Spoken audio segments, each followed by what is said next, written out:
શબ્દો task number છે 3.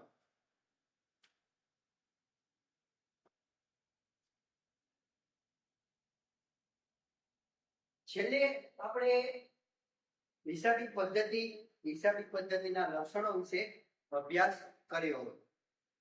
આજે આપણે હિસાબી પદ્ધતિના હેતુઓ વિશે છે.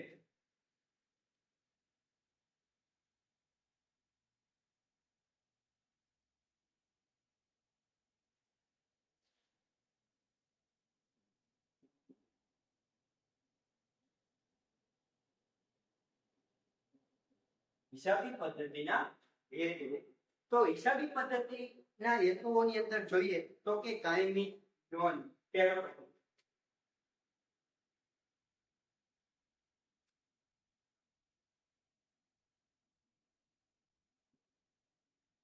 તો હિસાબી પદ્ધતિની અંદર વિદ્યાર્થી મિત્રો આપણે વ્યવહારો અને બનાવો જે હોય છે તે લેખિત સ્વરૂપે નોંધવામાં આવતા હોય છે. આ નોંધો ચોપડા સ્વરૂપે અથવા કોમ્પ્યુટરમાં કાયમી ધોરણે રાખવામાં આવતા હોય છે. એટલે હિસાબી પદ્ધતિનો પહેલો હેતુ એવો છે કે કાયમી નોંધ, એટલે કે જે બનાવો અને જે વ્યવહારો થતા હોય છે રોજબરોજના એ તમામ વ્યવહારો લેખિત સ્વરૂપે થતા હોય છે. એટલા માટે તેની નોંધ કોઈ ચોપડાની અંદર કરતા હોય છે, કોઈ કોમ્પ્યુટરની અંદર એ બધા વ્યવહારોની નોંધ રાખતા હોય છે. બીજું છે દરેક વ્યવહારની હિસાબી અસર. બીજો દરેક વ્યવહારની હિસાબી અસર જાણવી.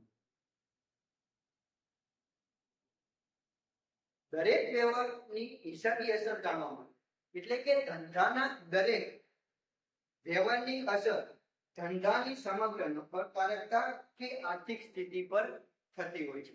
એટલે કે આપણે દરેક જે ધંધો કરતા હોય બધા બરોબર કે દરેક ધંધાની અંદર વ્યવહારો જે થતા હોય એની આપણે અસરો આપતા હોય છે. એ અસરના કારણે ધંધાની નફાકારકતા કે આર્થિક સ્થિતિ જે હોય છે એ એના આધારે થતી હોય છે. તે અંગેની જાણકારી મેળવવા માટે દરેક વ્યવહારની હિસાબી અસર જરૂરી છે. બરોબર કે નફાકારકતા જાણવા માટે અને આર્થિક સ્થિતિ જાણવા માટે દરેક વ્યવહારની હિસાબી અસર થતી હોય છે. આ હતો બીજો હેતુ. હવે ત્રીજો છે અસર કરતા પરિબળોની જાણકારી.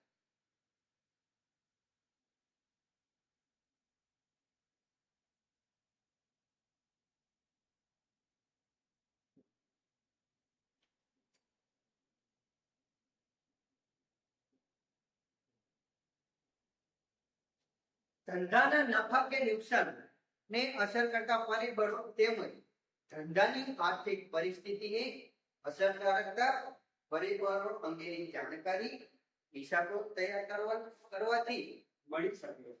એટલે કે દરેક ધંધો જે છે વિદ્યાર્થી મિત્રો એના પાછળ નફો જે થતો હોય છે એને અસર કરતા પરિબળો જે છે એને ધંધાની આર્થિક પરિસ્થિતિ જે છે ધંધાની એને અસરકારક પરિબળો અંગેની જાણકારી હિસાબો તૈયાર કરવાથી આપણને મળતી હોય. હિસાબો તૈયાર કરવાનો આ હેતુ અગત્યની ભૂમિકા ભજવતો હોય છે. એટલે કે જે તે વ્યવહારો આપણે નોંધતા હોઈએ બરોબર એ બધા જ વ્યવહારો પરથી આપણને જે પરિબળ અસર કરતું હોય છે એ આપણને જાણવા મળે. તો આ છે આપણો ત્રીજો હેતુ. પછીનો ચોથો હેતુ છે કરવેરાની જવાબદારી.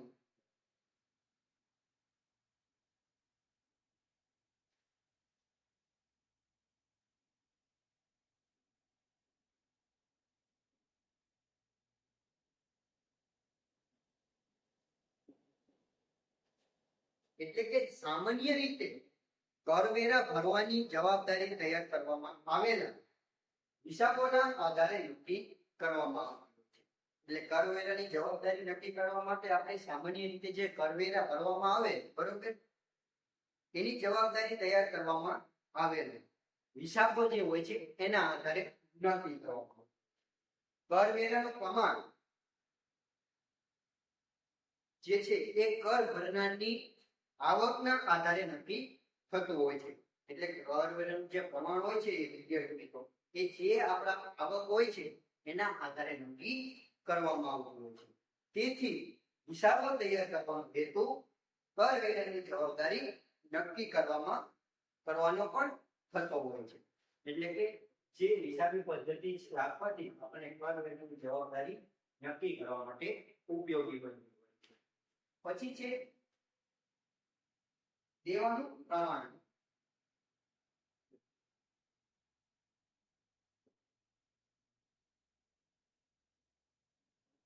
એટલે કે હિસાબી પદ્ધતિ રાખવાથી આપણે રોજબરોજના વ્યવહારો નોંધતા હોઈએ તો એના પરથી આપણને શું ખબર પડે તો કે આપણે કેટલા આપણે દેવું છે એની આપણને અગાઉ જાણ થઈ જતી હોય છે. કારણ કે કેમ જાણ થાય તો કે આપણે હિસાબી પદ્ધતિ અંદર રોજે રોજ વ્યવહારો નોંધતા હોઈએ છીએ. તેથી આપણને દેવાનું પ્રમાણ નક્કી જાણી શકીએ.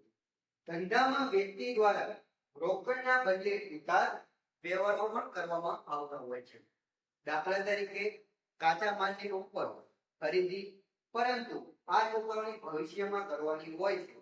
જ્યાં સુધી ચૂકવણી ન થાય ત્યાં સુધી તે દેવા તરીકે ગણવામાં આવતા હોય છે. એટલે કે આપણે વિદ્યાર્થી મિત્રો કોઈ જગ્યાએથી માલ લીધો પણ એ માલના પૈસા આપણે ચૂકવ્યા નથી, એ માલના પૈસા આપણે ભવિષ્યમાં ચૂકવવાના છે. તો જ્યાં સુધી આપણે એ પૈસા ચૂકવી ન દઈએ ત્યાં સુધી આપણે એ વ્યક્તિના સાથે દેવું કર્યું કહેવાય. વર્ષના અંતે દેવાનું પ્રમાણ કેટલું છે તે હિસાબો દ્વારા જાણી શકાય છે. એટલે કે આપણે જે હિસાબો રાખતા હોઈએ એના પરથી આપણે દેવું કેટલા પ્રમાણનું છે એ આપણે જાણી શકીએ છીએ. તો આ હવે હિસાબી પદ્ધતિનો ભેદ. પછી છે લેણાનું પ્રમાણ.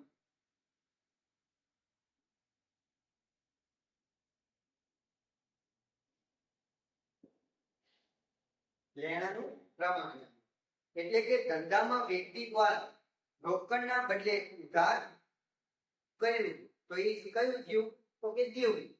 લેણાની અંદર જોઈએ તો એની વિરુદ્ધ તો કે ઉધાર ખરીદીની જેમ ગ્રાહકો ઉધાર વેચાણ કરવામાં આવે છે, આ વેચાણની રકમ ભવિષ્યમાં મળવા પાત્ર હોય છે. જ્યાં સુધી વેચાણની રકમ ન મળે ત્યાં સુધી ચોપડામાં તે લેણા તરીકે દર્શાવવામાં આવતું હોય છે. આ અંગેની જાણકારી હિસાબોમાંથી મેળવી શકાતી હોય છે. એટલે કે વિદ્યાર્થી મિત્રો કોઈ ગ્રાહક આપણી પાસેથી વસ્તુ ખરીદી જાય છે અને એ વસ્તુના બદલામાં પૈસા અત્યારે આપણને આપતો નથી, પણ એ આપણે પૈસા ક્યારે મળવાના છે તો કે ભવિષ્યમાં ગમે ત્યારે એ પૈસા આપણને ચૂકવશે. તો જે વ્યક્તિ આ પાસે આપણે પૈસા લેવાના બાકી છે તો એ આપણા માટે શું થશે? લેણું. આપણે જો લેવાના હોય તો આપણે લેણું કહી શકીએ અને જો આપણે ચૂકવવાના હોય તો દેવું ગણાય છે.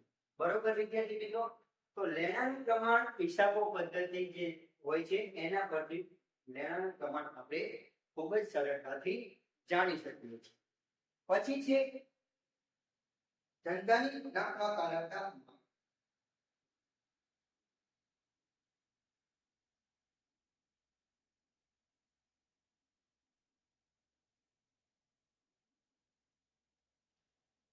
એટલે કે ધંધાની અંદર જે નફો થતો હોય છે વિદ્યાર્થી મિત્રો એ આપણે રોજબરોજના હિસાબની પદ્ધતિની અંદર વ્યવહારો નોંધતા હોય તો આપણે તેના પરથી આપણે કેટલો નફો થાય છે તે આપણે જાણી શકીએ છીએ. હિસાબોનો મહત્વનો ઉદ્દેશ જે તે સમયગાળા દરમિયાન કેટલો નફો કમાયો છે કે નુકસાન થયેલ છે તે અંગેનું માપ હિસાબી પદ્ધતિ દ્વારા મળી શકે છે. એટલે કે જે આપણે ધંધો કરીએ છીએ તેની અંદર આપણે ખોટ થાય છે કે નફો થાય છે, કેટલો નફો થયો તો કેટલો થયો, ખોટ નુકસાન જાય છે તો કેટલા પ્રકારે નુકસાન ગયું છે કેટલું, તો એ બધું આપણે હિસાબી પદ્ધતિ ના રોજે રોજ વ્યવહારો નોંધ કરવાથી આપણને ધંધાની નફાકારકતા જાણી શકીએ. પછી છે ધંધાની આર્થિક સ્થિતિ જાણવી.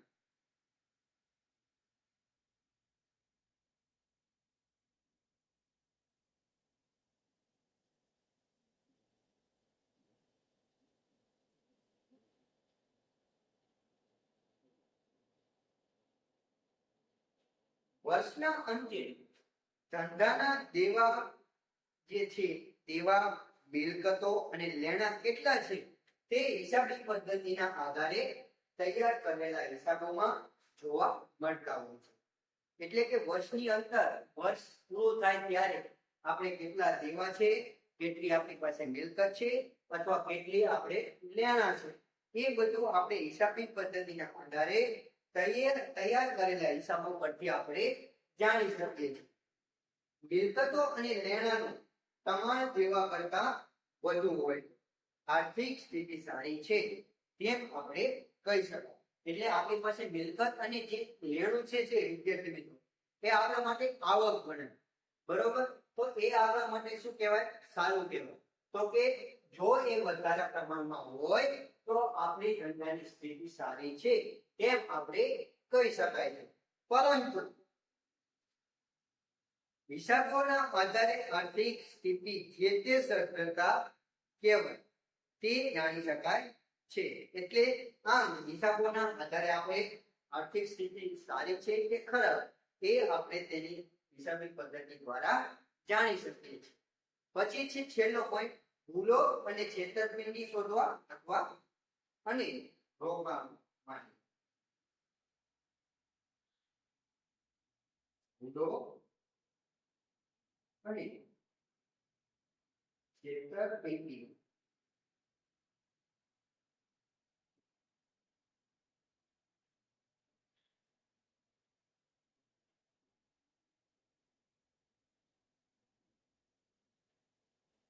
ભૂલો અને છેતરપિંડી શોધવા અને રોકવા માટે.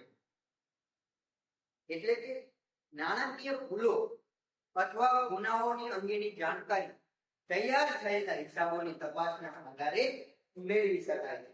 એટલે કે કોઈ પણ અનિચ્છનીય ઘટનાઓને રોકવામાં હિસાબી પદ્ધતિ મદદરૂપ થતી હોય છે.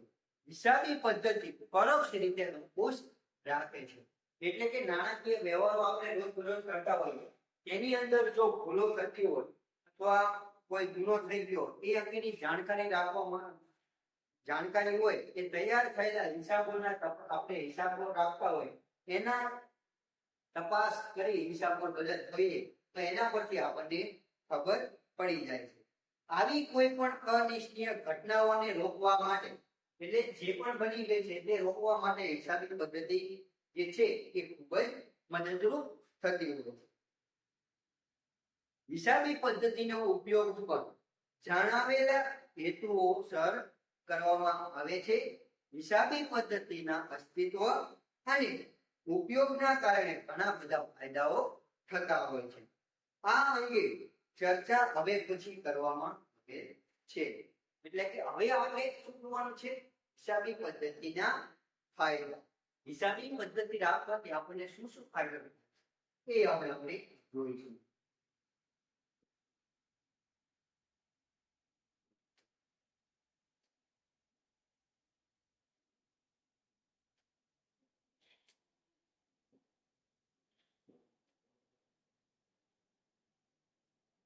હિસાબી પદ્ધતિના ફાયદા.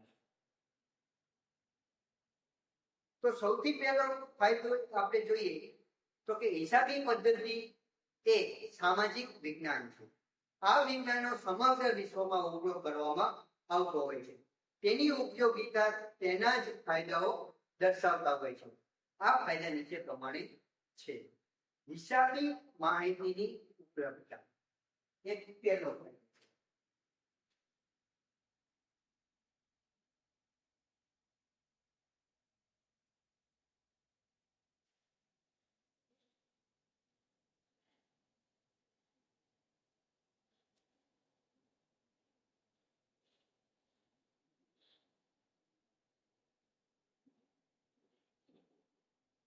હિસાબી માહિતીની ઉપલબ્ધતા એટલે કે ધંધાના માલિક દ્વારા હિસાબી માહિતી તૈયાર કરવામાં આવતી હોય છે.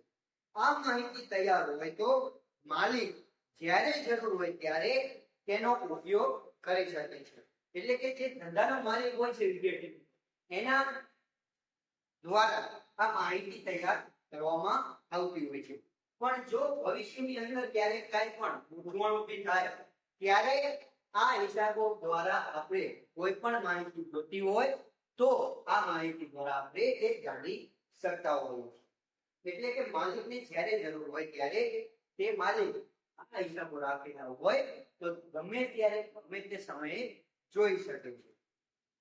દાખલા તરીકે માલિકને બેંકમાંથી લોન લેવાની હોય તો આ તૈયાર થયેલ હિસાબી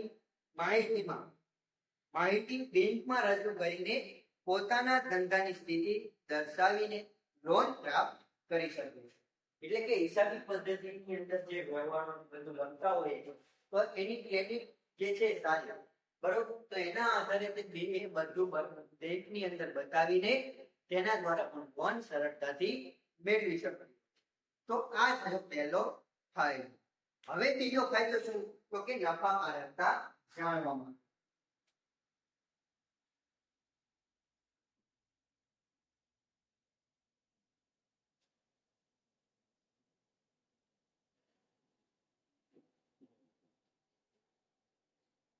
અહીંયા જોયું હતું ને, એવી જ રીતે નફાકારકતા જાણવા એ બીજો ફાયદો છે. તો કે ધંધામાં કેટલો લાભ થયો છે કે કેટલું નુકસાન થયું છે તે અંગેની માહિતી આ પદ્ધતિ દ્વારા પૂરી પાડવામાં આવતી હોય છે. નફા નુકસાન ખાતા પરથી આ જાણકારી પ્રાપ્ત થતી હોય છે. એટલે કે હિસાબી પદ્ધતિ જે છે વિદ્યાર્થી મિત્રો, એના દ્વારા આપણને કેટલો લાભ થયો છે કે કેટલું નુકસાન થયું છે તે અંગેની બધી જ માહિતી આ હિસાબી પદ્ધતિ દ્વારા મળી શકે છે. અને નફા નુકસાન ખાતું જ્યારે બનાવેલું હોય તેના આધારે આપણે આ માહિતી આપણને મળી જાય. પછી ત્રીજો ફાયદો છે આર્થિક સ્થિતિ જાણવી.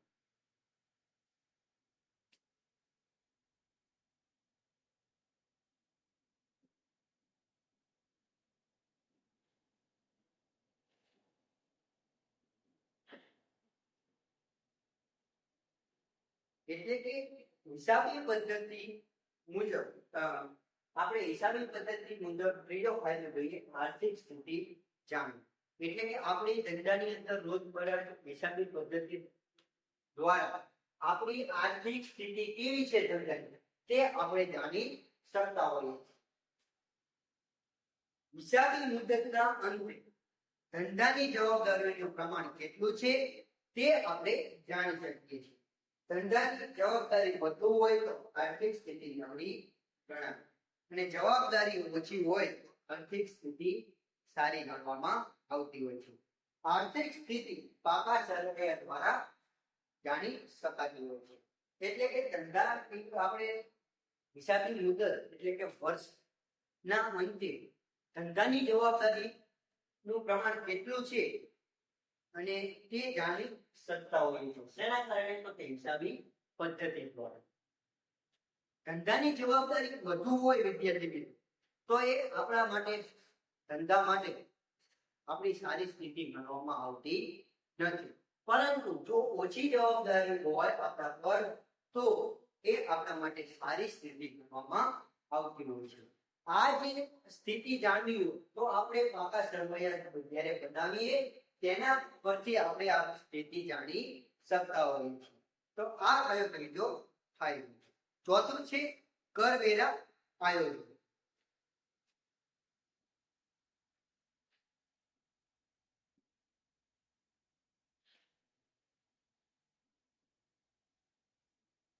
કરવેરા આયોજન એટલે કે દરેક ધંધાકીય એકમ દ્વારા કરવામાં આવેલ કમાણી અંગે જુદા જુદા સ્વરૂપે કરવેરાની ચૂકવણી કરવાની હોય છે. એટલે કે આપણે જે ધંધો છે વિદ્યાર્થી એના દ્વારા કરવામાં આવેલ દ્વારા જે આપણે ધંધો છે એનાથી અંદર એને ધંધાની અંદરથી આપણે જેટલું કમાઈએ છીએ એની અંદરથી આપણે જુદા જુદા સ્વરૂપે કરવેરા ચૂકવણી કરવાતા હોય. જેમ કે પાણી વેરો હોય, લાઇટ વેરો હોય, મિલકત વેરો હોય, આ બધા વેરાઓની આપણે ચૂકવણી કરવાની હોય છે. તો કરવેરાનું પ્રમાણ ધંધાના વ્યવહારોના આધારે નક્કી કરવામાં આવતું હોય છે. એટલે કે જે ધંધો છે આપણો ક્રિકેટનો વ્યવહારો એના આધારે આપણે પ્રમાણ નક્કી કરવામાં આવતું હોય છે. વ્યવહારોનું પ્રમાણ એટલે કે કદ અને ધ્યાનમાં રાખીને જે તે સમયમાં કેટલો વેરો ભરવો પડશે તે બાબત હિસાબીઓને આધારે જાણી શકાય છે. એટલે આપણે જે હિસાબો વ્યવહારો થતા હોય એના પરથી આપણે જાણી શકીએ છીએ કે આપણે કેટલો વેરો ચૂકવવાનો થશે. આ માહિતીના આધારે વર્ષ દરમિયાન ચૂકવવા પત્ર વેરાઓ અંગે આયોજન એટલે કે ભવિષ્યની અંદર આપણે આટલા પૈસા આપણે કમાયા છે, આટલા આપણે વેરા થયા, તો એ આપણે ભવિષ્યની અંદર આપણે આટલા ચૂકવવાના થશે કે આટલા ચૂકવવાના નહીં થાય એ બધી જ માહિતી એ હિસાબી પદ્ધતિ દ્વારા જાણી શકતા હોય છે. પછી છે ધંધાનું મૂલ્યાંકન.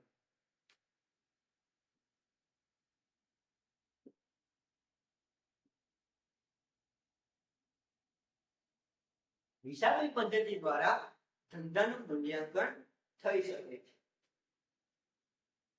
આની અંદર જોઈએ તો કે વ્યવહારમાં અમુક વખતે માલિક દ્વારા પોતાના ધંધાનું વેચાણ અન્ય વ્યક્તિને કરવામાં આવતું હોય. આ સંજોગોમાં ધંધાની વેચાણ કિંમત કેવી હોવી જોઈએ, કેટલી હોવી જોઈએ, આ વેચાણ કિંમત નક્કી કરવા હિસાબી પદ્ધતિ મદદરૂપ થતી હોય છે. કે ધંધો કેટલો નફાકારક છે, આર્થિક સ્થિતિ કેવી છે તે અંગેની જાણકારી હિસાબી પદ્ધતિ દ્વારા મેળવી શકાતી હોય છે. આમ ધંધાના મૂલ્યાંકનમાં હિસાબી પદ્ધતિ ખૂબ જ મદદરૂપ થતી હોય છે. એટલે કે વ્યવહારની અંદર આપણે અમુક વખતે માલિક જે હોય એના દ્વારા કોઈ અન્ય વ્યક્તિને માલ વેચાણ માટે આપણે કોઈ વ્યક્તિને આપતા હોય, તો આ સંજોગોની અંદર ધંધાની વેચાણ કિંમત કેવી હોય, તો એ વેચાણ કિંમત નક્કી કરવા માટે હિસાબી પદ્ધતિ દ્વારા વેચાણ કિંમત નક્કી થતી હોય છે. અને ધંધો કેટલો નફાકારક છે કે ધંધો કેવી સ્થિતિ છે ધંધાની તે અંગેની જાણકારી મેળવી હોય તો હિસાબી પદ્ધતિ દ્વારા બધી જ માહિતી પાડવી હોય છે. પછી છે નિર્ણય ભરવા.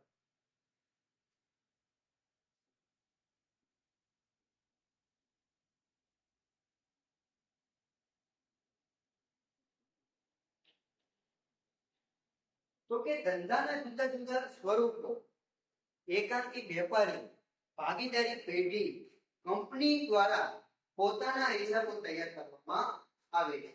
ખાસ કરીને કંપનીના હિસાબો તેનો ઉપયોગ જુદા જુદા પક્ષકારો જેવા કે લેણદારો, શેરહોલ્ડરો, રોકાણકારો દ્વારા પોતાના રોકાણ અંગેના નિર્ણયો લેવામાં ઉપયોગી થતી હોય છે.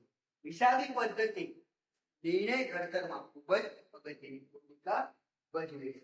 એટલે કે ધંધાની અંદર આપણે જુદા જુદા સ્વરૂપો, આપણે એકાંકી વેપારી હોય કે ભાગીદારી પેઢી હોય કે કંપની દ્વારા પોતાના હિસાબો તૈયાર કરવામાં આવતા હોય છે.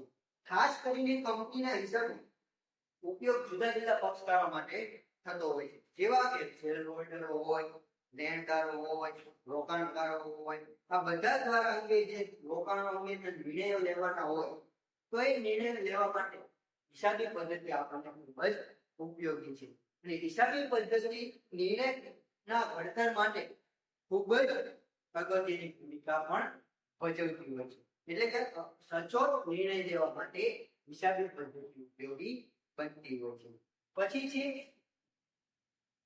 પુરાવા તરીકે.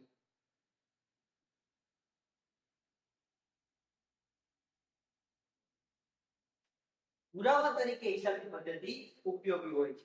એટલે કે જ્યારે આપણે ભવિષ્યની અંદર કોઈ સંજોગોમાં કોઈ વેપારી એમ કે મેં આમ નથી કર્યું, મેં આટલું વેચાણ, મેં આટલી વસ્તુ નથી ખરીદી અથવા આટલી વસ્તુ મેં ઉધાર નથી લીધી, તો આપણી પાસે હિસાબી પદ્ધતિની અંદર બધા જ વ્યવહારો નોંધેલા હોય છે. એટલે એના આધારે આપણે તે સાબિત કરી શકીએ કે આ વ્યક્તિ આટલી ખરીદી કરી હતી, આટલી ઉધાર ખરીદી કરી હતી, તો એ પુરાવા તરીકે પણ હિસાબી પદ્ધતિ ઉપયોગી સાબિત થાય છે.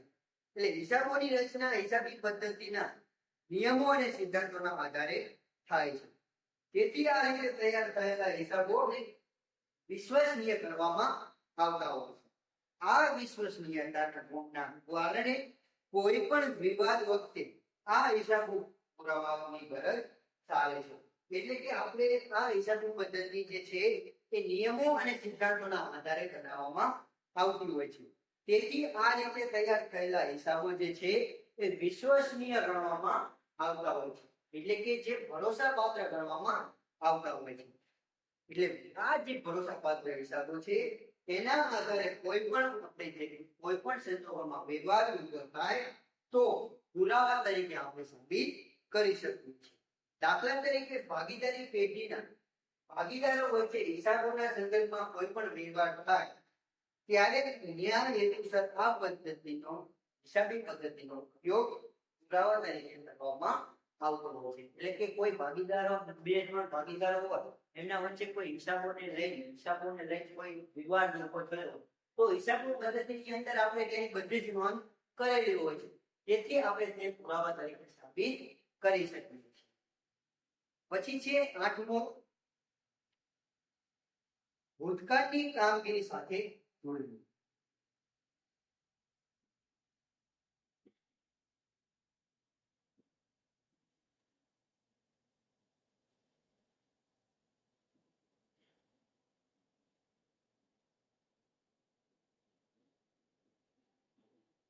ભૂતકાળની સાથે તુલના. એટલે ભૂતકાળની અંદર આપણે જોઈએ કે હિસાબો એટલે હિસાબી પદ્ધતિના નિયમ અને સિદ્ધાંતોમાં ફેરફાર કરતા નથી હોતો. કે જે હિસાબો આપણે રાખતા હોઈએ છીએ બરોબર, એની અંદર સિદ્ધાંતો નિયમો અને સિદ્ધાંતો દ્વારા કોઈ પણ ફેરફાર કરી શકાતો નથી. આ કારણસર ધંધાની વર્તમાન કામગીરી એટલે નફાકારકતા કે આર્થિક સ્થિતિની ભૂતકાળની કામગીરી સાથે સરખામણી કરીને ધંધાના વિકાસ અંગેની જાણકારી હાંસલ કરી શકાય છે. જો વિકાસ ન થયો હોય અથવા અપેક્ષા કરતા ઓછો હોય તો ભવિષ્યમાં તે મેળવવા અંગેનું આયોજન કરી શકાય છે. ઉપરાંત હરીફો જે છે તેમના હિસાબો સાથે પણ તુલના કરી શકાય છે. એટલે કે હિસાબો જે આપણે રાખતા હોઈએ છીએ એ હિસાબી પદ્ધતિના નિયમો અને સિદ્ધાંતોની અંદર કોઈ પણ ફેરફાર કરી શકતા નથી. આ કારણસર ધંધાની વર્તમાન કામગીરી એટલે કે નફાકારકતા જે છે એ આર્થિક સ્થિતિને ભૂતકાળની કામગીરી સાથે સરખામણી કરીને ધંધાના વિકાસ અંગે જાણકારી આપણે પણ લેવી તો એ આપણે હાંસલ કરી શકીએ છીએ. કે ઓલી વખતે પહેલા વર્ષે 2005 ની અંદર આવા હિસાબો થયા હતા બરોબર, વ્યવહારો એના આધારે આપણે આવું થયું તો એ ન થાય એ માટે આપણે જે હિસાબો આપણા હોય એના આધારે જોઈને આપણે કરી શકતા હોઈએ છીએ. તો આ થયું આપણું ભૂતકાળની કામગીરી સાથે તુલના. એટલે કે આ વર્ષે કેવું કામ થયું, ધારો કે 2020 ની અંદર આપણે જે હિસાબો રાખ્યો તેની અંદર કેવા વ્યવહારો થયા, કેટલું આપણે મિલકત છે, કેટલું આપણે નફો થયો, બધું આપણે અંદર હોય. પછી બીજા વર્ષે કેટલો નફો થયો તો એ જાણવું હોય. આપણે બીજા વર્ષે નફો થયો તો એ અને આગલા વર્ષમાં એ બંને વચ્ચે કેટલો ડિફરન્સ છે, ક્યાં ઓલું છે, એ બધી જ વસ્તુ આપણે 2 વર્ષ વચ્ચે શું તફાવત છે એ આપણે જાણી શકતા હોઈએ છીએ.